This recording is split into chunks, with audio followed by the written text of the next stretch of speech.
Bonjour à toutes et à tous et bienvenue sur le podcast Fly with Mel. J'utilise ce podcast pour parler de mes voyages, de développement personnel et de toutes les jolies histoires que je peux écouter à travers mes rencontres. Et parce que je suis persuadée que chaque personne que l'on rencontre a quelque chose à nous apprendre, je vous invite à garder votre cœur, vos yeux et votre esprit ouverts sur le monde. Je vous souhaite un très bel épisode et bon vol!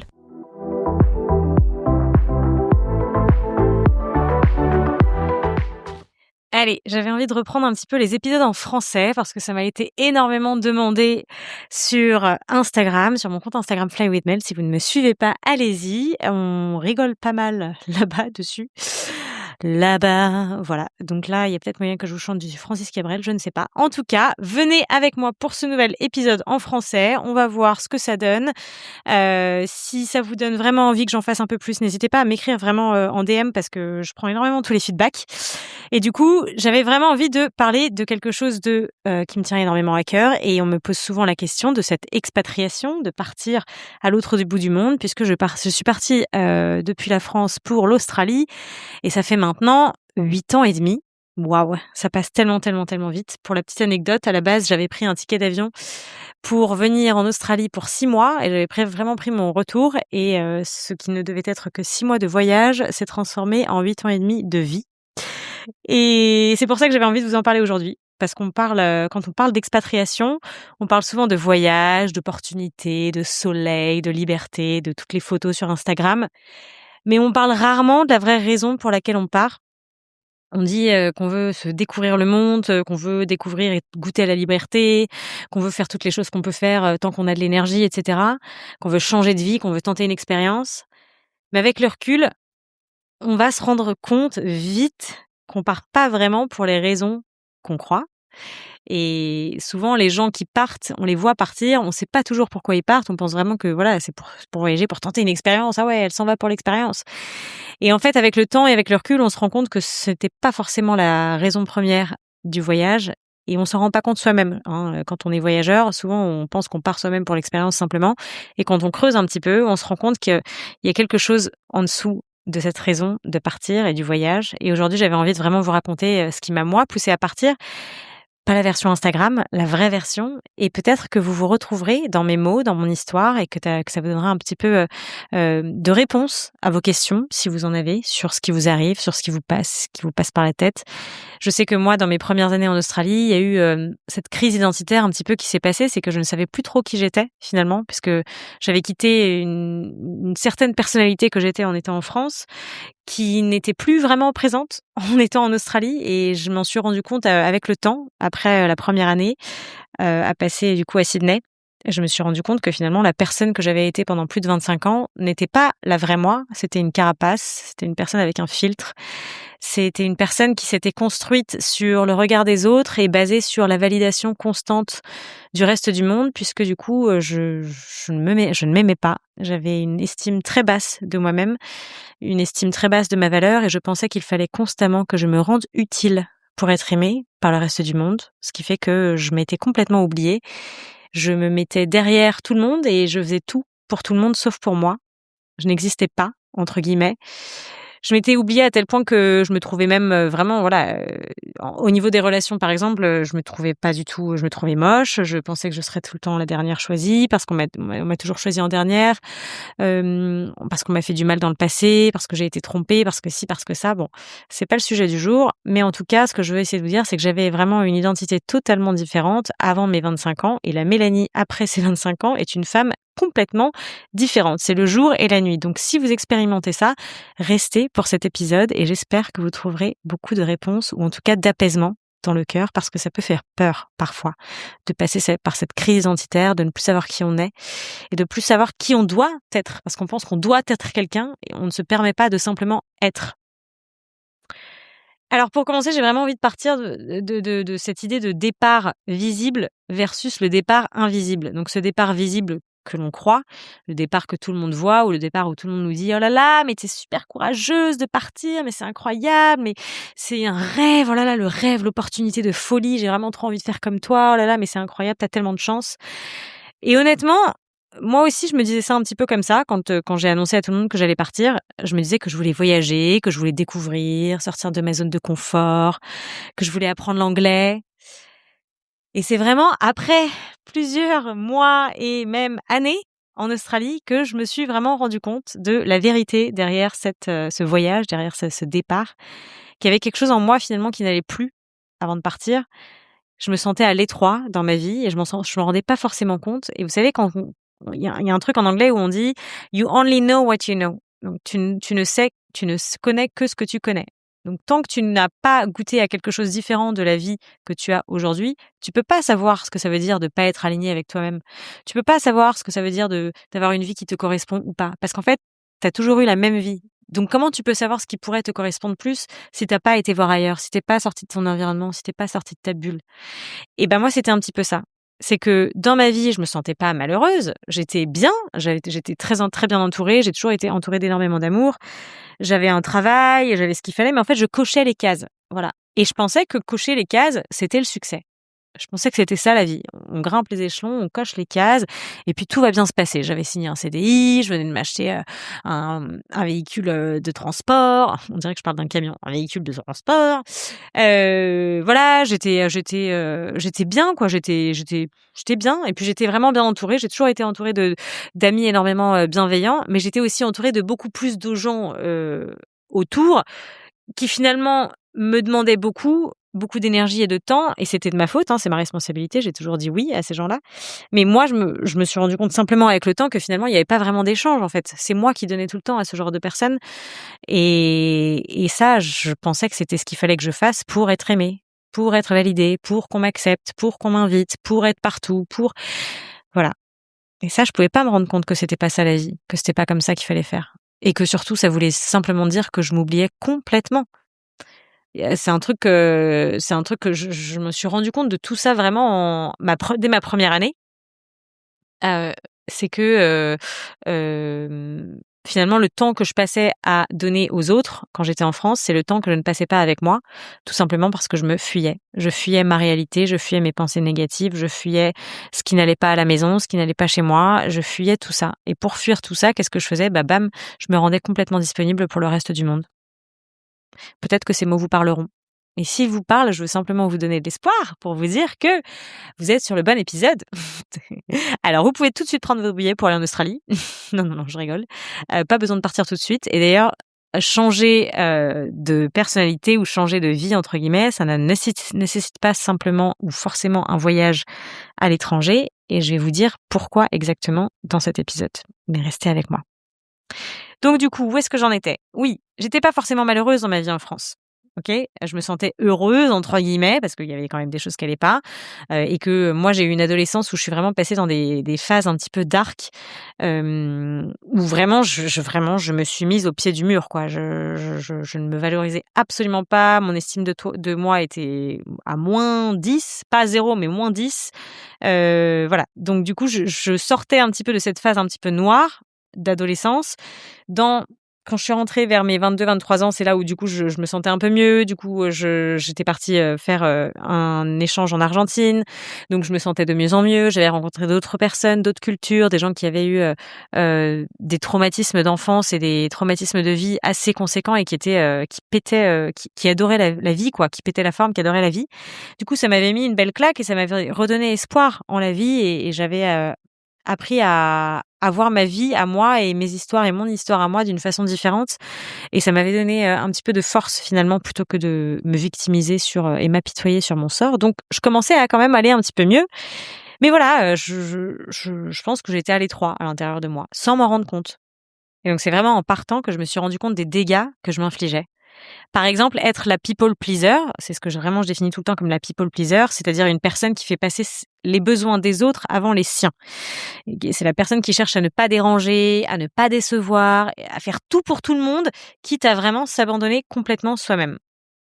Et si ça te parle, déjà j'ai envie de te faire un câlin énorme, de te dire que c'est pas du tout ta faute si tu agis comme ça. Ce sont des mécanismes des schémas de pensée que tu as dans ton cerveau, qui a réagi à des traumatismes que tu as pu avoir plus jeune ou dernièrement, et que tu penses que si tu ne le fais pas, tu es en danger.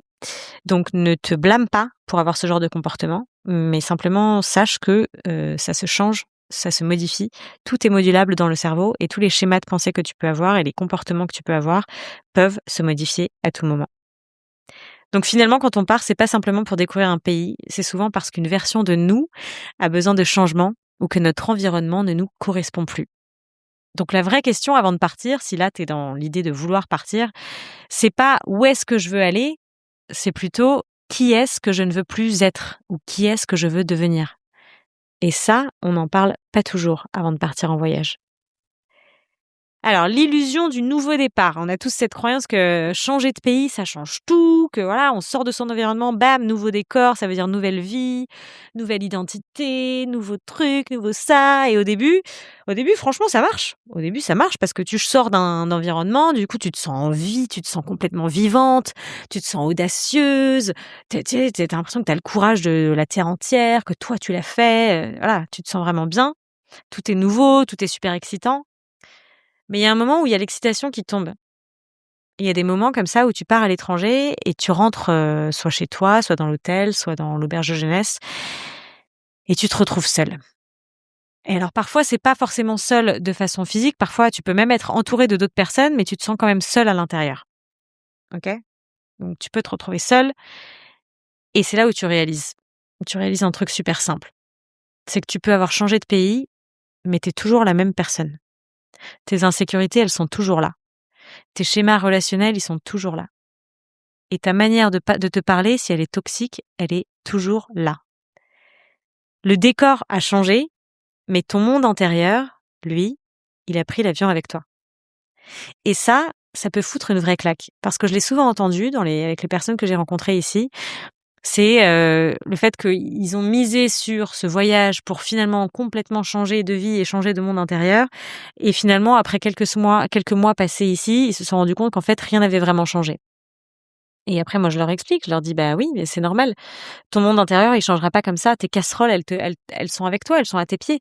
Alors, il y a quelques casseroles qui s'en vont, d'elles-mêmes naturellement en chemin quand tu changes d'environnement parce que, bah, ça part comme ça, parfois, selon les rencontres que tu fais, selon, les changements, que tu as vraiment envie de faire et qui sont faciles à faire pour toi. Mais le reste, c'est avec toi.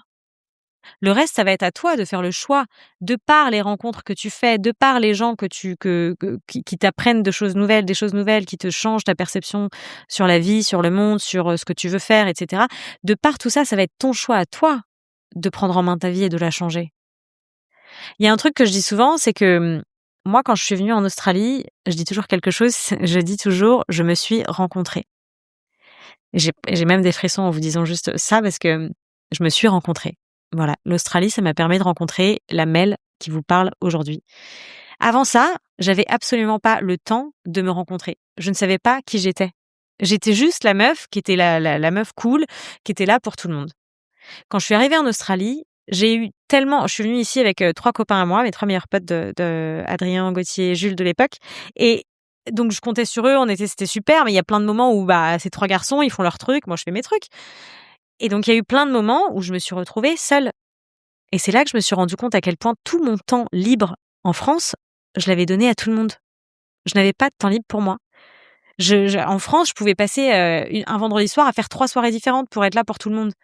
Pour être dispo pour tout le monde et pour ne rien rater parce que j'avais aussi le fear of missing out. J'avais peur de rater quelque chose donc il fallait que j'ai 3 soirées où je suis invitée, je vais aux 3. C'est pas possible, ce n'est pas négociable.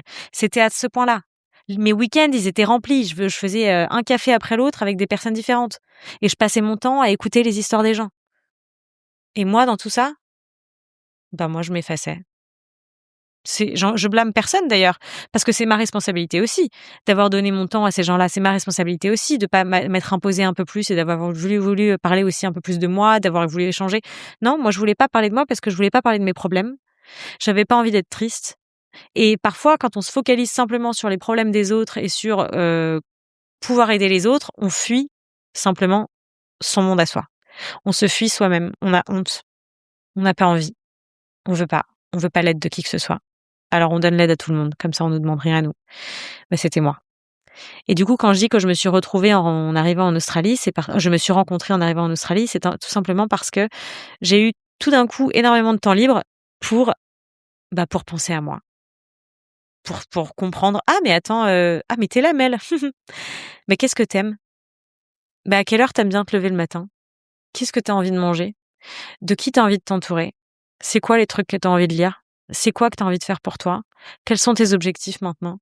Et en fait, à force de rencontrer des personnes un peu lambda qui venaient, des 4 coins du monde, bah, ça m'a façonné un petit peu plus ma perception et mes envies et mes idées et j'ai changé complètement les trucs que j'avais, ma perception de la vie, quoi. Quand j'étais en France, c'était vraiment on grimpe les échelons, on trouve quelqu'un, on se marie, on achète une maison, on achète un chien et puis voilà. C'était ça dans ma tête. En Australie, j'ai eu une perspective de possibilités, mais illimitée. Des possibilités de création de vie que je n'avais absolument pas en tête avant ça. Pourquoi? Bah, tout simplement parce qu'on m'avait pas appris. On nous apprend pas à l'école tout ce qui est possible pour nous. On nous le dit pas. Du coup, qu'est-ce qu'on fait? Bah, on fait que on suit ce qu'on nous a appris. On suit ce qu'on sait. Encore une fois, on ne connaît que ce qu'on connaît. Donc finalement, ça, c'était qu'un petit exemple de ce qui a pu changer pour moi et je pourrais refaire un podcast sur vraiment, aller encore plus en profondeur de tous les changements si jamais ça vous intéresse. N'hésitez pas à me le dire, en DM sur Instagram. Mais voilà, ce que personne ne dit sur l'expatriation, c'est vraiment qu'on parle beaucoup de liberté, mais on parle moins de toute la solitude qui peut venir avec l'expatriation. De tous les moments où, bah, le décalage horaire est différent, donc tu as personne à appeler. Il peut être arrivé un truc, tu es super triste, ça va pas, mais combien de fois ça m'est arrivé ça? Et puis, bah, je pouvais pas appeler ma mère. Je pouvais pas appeler ma famille, je pouvais appeler personne parce que c'était pas l'heure, parce qu'il était 3 heures du mat en France, parce que j'avais personne d'autre à qui je voulais en parler ici. Et ça, c'est une solitude tellement profonde dont on parle pas, tellement, tellement, tellement profonde. Parce que parfois, on se sent pas compris par les gens avec qui on est sur place, ou alors on se sent pas compris par les gens qui sont en France, et du coup, on sait plus trop parfois à qui on peut parler, à qui on peut se livrer. On sait plus qui nous comprend pas, et le pire, c'est que parfois, soi-même, on ne se comprend pas. Il y a des week-ends où j'ai passé des week-ends, moi, des moments, libres où je me suis demandé, si j'avais vraiment fait le bon choix d'être partie. J'ai remis ma vie en jeu, j'ai re-questionné tous mes choix en jeu. Combien de fois j'ai douté? Parce que le truc, c'est qu'en Australie aussi, pour rester, il y a tout, alors ça, c'est encore un autre podcast pour un autre jour, mais il y a toute une bataille, vraiment à faire en termes de visa, et donc le doute est constant sur ta tête quand tu n'as pas encore le bon visa, c'est-à-dire que tu peux passer des années dans l'incertitude totale de pas savoir ce que ton futur, de quoi ton futur sera fait. Donc tu construis ta vie, tu essaies de construire des trucs, mais tu sais jamais si ce que tu construis, c'est temporaire ou ça pourrait être un peu plus permanent que ce que possible, quoi. Et parfois donc, c'est ce que je disais en intro, c'est que tu peux avoir la sensation d'être entre 2 identités et donc parfois de t'y perdre. Tu n'es plus totalement d'où tu viens, si tu viens de France, donc tu es plus totalement, la personne que tu étais quand tu étais en France, mais en même temps, tu es plus encore, totalement la personne que tu es là où tu es, là où tu t'es expatrié. Et socialement, tu recommences à 0. Tu recommences à 0, tu dois te représenter, tu dois te redéfinir, ça peut être hyper puissant, mais ça peut être aussi hyper fatigant, déstabilisant, drainant, parce que personne ne te connaît là où tu es arrivé dans ton expatriation, sauf si tu es parti avec des potes, mais le reste des gens que tu vas rencontrer, on te connaît pas. Donc tu as plus aucune image à laquelle tu peux te raccrocher, et parfois tu vas arriver dans des groupes complètement étrangers, complètement inconnus, et il va falloir que tu t'imposes, et il va falloir que tu vois? Et c'est: «Ah bah attends, je me présente comment? Mais qui je suis? Mais comment j'ai envie qu'on me perçoive? Mais comment j'ai envie de que les gens se rappellent de moi? Mais comment?» Et c'est vraiment comme si on retournait à l'école, mais genre au CP, mais avec un cerveau d'adulte, quoi. Et parfois alors moi je trouve ça cool avec le temps, maintenant j'en fais un jeu, c'est trop bien. Mais les premières années, je peux vous dire que tu te sens, vraiment, je me suis pris des claques. Je me suis pris des claques. Vraiment. Tu te sens comme, dans une cour de récré en CP où personne, te connaît, donc du coup, il faut que tu t'imposes, et vraiment, ouais, ça fait mal, c'est dur. Il faut sortir de sa zone de confort, quoi, je peux vous le dire, hein. Faut sortir de sa zone de confort. J'ai des flashs là dans ma tête de trucs où j'ai voulu, aller dans des communautés de sport où je connaissais personne, ils se connaissaient tous, et moi je débarquais comme une fleur, à connaître personne, et puis il faut que tu ailles parler aux gens, et puis tu as pas envie, puis en même temps il faut, et puis oh là là, et puis tu te sens seule, et puis tu te sens bête, puis parfois tu sais pas quoi dire, et puis tu sais plus qui tu es. Alors franchement, tu sais plus qui tu es. Parfois tu as pas la vraie énergie que tu as en général parce que du coup tu t'imposes pas toujours, enfin, ah ouais, non, c'est tout un ah ouais. C'est vraiment sortir de sa zone de confort en permanence, ça je vais pas le mentir. Mais du coup voilà, tu dois constamment décider, mais qui je suis? Qui je suis vraiment? Qui suis-je? Qui suis-je? Et ça, c'est vraiment quand tu es dans ta crise identitaire. Bon, après je vous promets, ça va de mieux en mieux parce que après ça devient de la pratique, et bon, au bout d'un moment, vous savez, ça y est, vous avez compris que, heu, vous avez compris qui vous êtes parce que ça y est, vous avez fait le travail intérieur, et ce travail-là, il est long, il ne s'arrête jamais. mais quand vous avancez dans ce travail-là, vous prenez conscience des choses et vous prenez confiance en vous et vous vous imposez de la manière que vous avez envie de vous imposer parce que vous avez compris qui vous êtes et vous vous connaissez beaucoup plus. Pour moi, le vrai changement dans ce voyage en venant en Australie, c'était donc pas vraiment les paysages, même si j'adore les paysages australiens, il y a énormément que j'adore avec l'Australie. C'est pas ça le vrai voyage avec le recul, c'est le fait que j'ai voyagé à l'intérieur de moi. Je me suis rencontrée, je me suis retrouvée face à moi-même de nombreuses fois, dans des moments de solitude, dans des relations qui ont activé mes blessures, dans des décisions où je pouvais plus me cacher derrière ah non, c'est la faute du contexte, c'est la faute de la situation. Il y avait plus le cadre rassurant que j'avais pu avoir en France, il y avait pas ma famille pour me back-up, j'avais pas de filet de sécurité, j'avais pas mes rôles habituels, j'avais plus les gens qui me connaissaient depuis toujours. Et du coup, sans ça, quand on enlève tout ça, il reste quoi? Il restait juste moi. Mes peurs, mes schémas, mais aussi ma vraie force.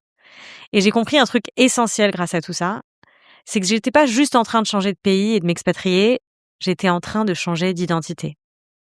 Je devais vraiment laisser mourir, entre guillemets, une ancienne version de moi pour pouvoir accueillir la nouvelle version de moi. Et pour ça, il fallait que je fasse partir la version de moi qui cherchait la validation, qui avait peur de déplaire, celle qui ne se choisissait pas toujours. Tous ces trucs-là, et c'était clairement inconfortable. Mais c'est là que le vrai travail commence et que quand on dit « est-ce que tu grandis intérieurement en développement personnel ?» ça, c'est vraiment la définition de ça. Partir, ça m'a vraiment appris que l'indépendance, ce n'est pas être seule. C'est pas ça l'indépendance. Être une femme forte, être une femme indépendante, c'est pas parce que t'es seule que t'es indépendante. Et souvent, les femmes les plus fortes et les plus indépendantes, entre guillemets, en surface, sont celles qui se sentent le plus seules et vides à l'intérieur. Mais ça, encore une fois, c'est un sujet pour une autre fois. J'ai l'impression qu'il faut que je fasse 10 podcasts à l'issue de ce podcast. N'hésitez pas à me dire lequel vous aimeriez en premier. Mais voilà, l'indépendance, c'est pas être seule. L'indépendance, c'est être capable d'être avec soi sans se fuir. Ça m'a appris, ce voyage, que tu peux traverser le monde entier et répéter les mêmes schémas si tu ne les regardes pas. Si tu ne regardes pas tes schémas, tes comportements et tes mécanismes qui ne fonctionnent pas ou qui sont toxiques ou qui ne te font pas du bien, tu répéteras toujours ça. Mais voyager, surtout, ça m'a appris que le voyage extérieur est souvent un déclencheur, mais le vrai voyage, il est à l'intérieur. On part pas simplement pour découvrir un pays, on part parce qu'on ne peut plus rester la personne qu'on était. J'espère que cet épisode t'a donné envie de te rencontrer toi-même. En attendant, prends bien soin de toi. Et à bientôt. Si vous avez aimé cet épisode, n'hésitez pas à le partager avec quelqu'un qui aurait besoin d'entendre ces mots. Vous pouvez également me donner un énorme coup de pouce en vous abonnant à ma chaîne ou en laissant un commentaire sous ce podcast. Je suis super ouverte au retour et ça m'aide vraiment beaucoup d'avoir vos feedbacks. Ça me permettra d'améliorer cette chaîne et de faire grandir encore plus ce podcast au maximum. Et puis si vous avez envie d'en découvrir un petit peu plus sur mon travail, n'hésitez pas à suivre mon compte Instagram Fly with Mel. Et moi je vous dis à bientôt pour un nouvel épisode.